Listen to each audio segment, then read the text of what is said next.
You have to manage it. It's different every time. Alexandra Eala reacts to Coco Gauff's racket smash at the Australian Open. Alexandra Eala reacted to the racket smashing incident of her former doubles partner Coco Gauff, who was involved in one of the controversies at the Australian Open. After her defeat against Elina Svitolina in the quarterfinals, 6-1, 6-2, the American smashed her racket up to 7 times and was caught on camera. Footage that was widely broadcast on television and shared on social media. Gauff's situation sparked a debate about television cameras in areas that, for many, should offer privacy for players. Several players supported Gauff, and eventually both the WTA and Tennis Australia committed to offering better privacy conditions for players. Meanwhile, Eala competed in her local WTA 125 Challenger in Manila, which is in its first edition.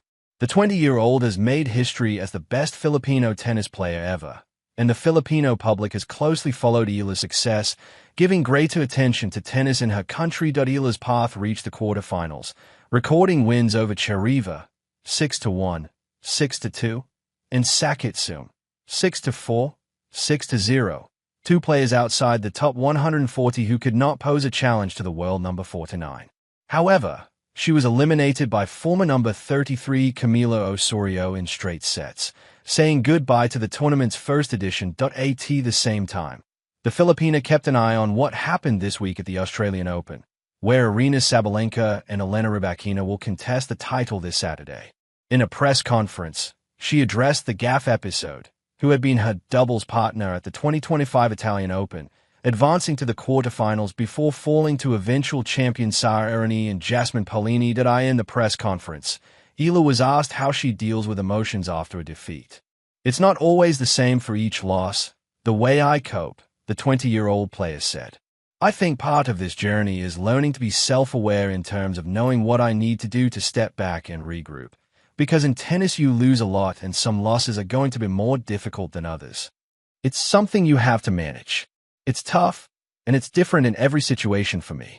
I don't really have one specific thing that I do all the time. It's just very different with each loss. Certain aspects of my game just didn't show up today." The Filipina said goodbye to the Manila Open in the quarterfinals, but still collected some points that will allow her to reach her best ranking in the next update after the Australian Open. Moving to world number 45. Eala faced a complicated rival like Osorio, in a match that ended 6-4, 6-4. She was far from her usual level, winning just 48% of her service points and committing a total of 5 double faults.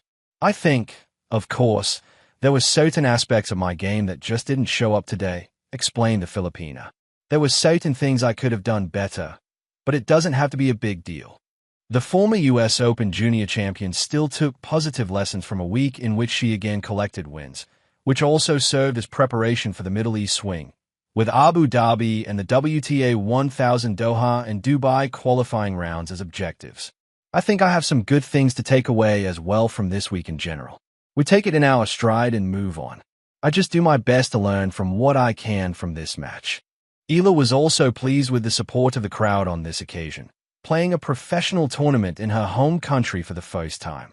"It's so nice to feel the support, especially during a loss or during the tough moments in the match," Eala said. "I think it really cushions the blow. Playing in front of crowds like this that are passionate and that support you is a double-sided sword. On one end, it does cushion the blow because you know that they are there for you and they support you. On the other hand, it hurts a little more and it's a little harder to accept because you want to do the best for them. I think I gave it my all today and there were no regrets, so I'm happy about that." Women's tennis has been overlooked for a long time. The Manila Open was only in its first edition, a clear sign of the growth of tennis in the Philippines, which has increased in popularity largely thanks to Eala.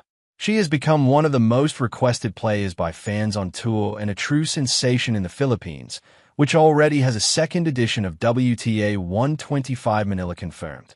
To have a WTA here, like I said, is a great stepping stone, and I think a wake-up call for the people who are able to help and able to do something about this is a good stepping stone.